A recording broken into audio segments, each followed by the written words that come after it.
Today, President Obama declared Flint, Michigan, a disaster area. There's a water crisis in Flint, Michigan. It's a public health crisis of massive proportions. Lead in the water supply in Flint, Michigan.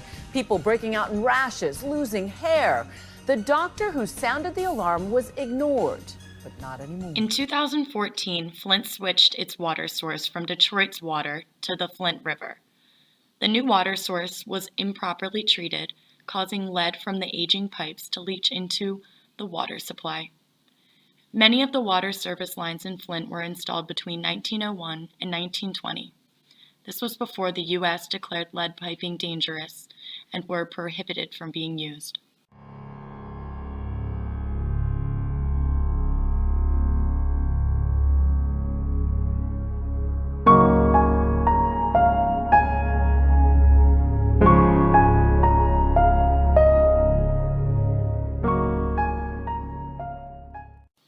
Although there is an acceptable level of lead, there are no safe levels for children to consume. Thousands of young children have been exposed to dangerous levels of lead in the water that they drink. Children are especially at risk for lead poisoning because they can absorb 40 to 50% of lead in the water, while adults can only absorb 3 to 10%. Lead, a neurotoxin, has major effects on children's internal organ systems. The brain is especially vulnerable. The effects of lead poisoning can be long-lasting and have a profound negative impact on a child's future.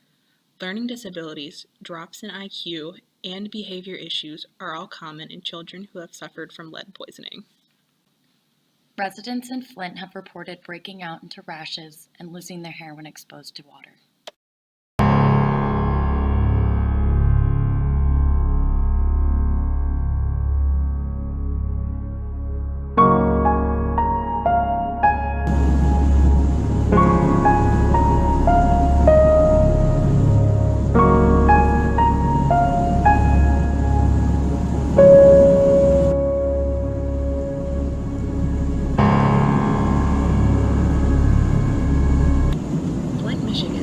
Financially unstable area.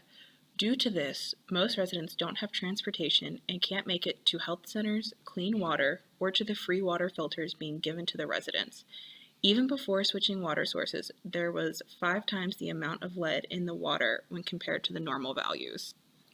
Over 50 doctors told officials that the lead levels were too high while they continued growing, and the state told them that they were wrong. It was not until multiple lawsuits were filed that the state considered, but still denied the charges. It took 18 months for state officials to begin testing the water from the time that complaints first aired.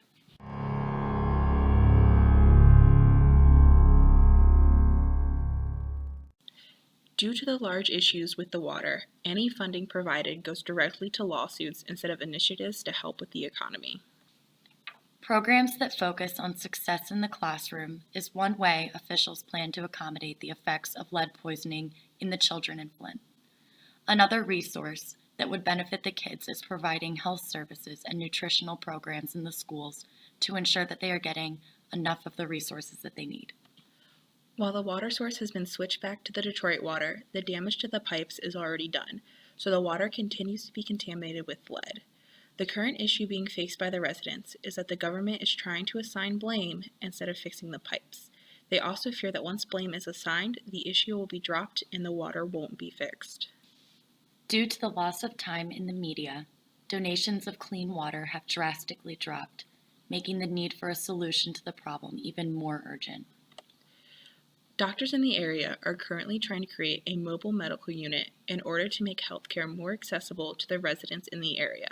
This would be a large help for the people who are already affected by the lead who don't have access to transportation in order to receive medical treatment.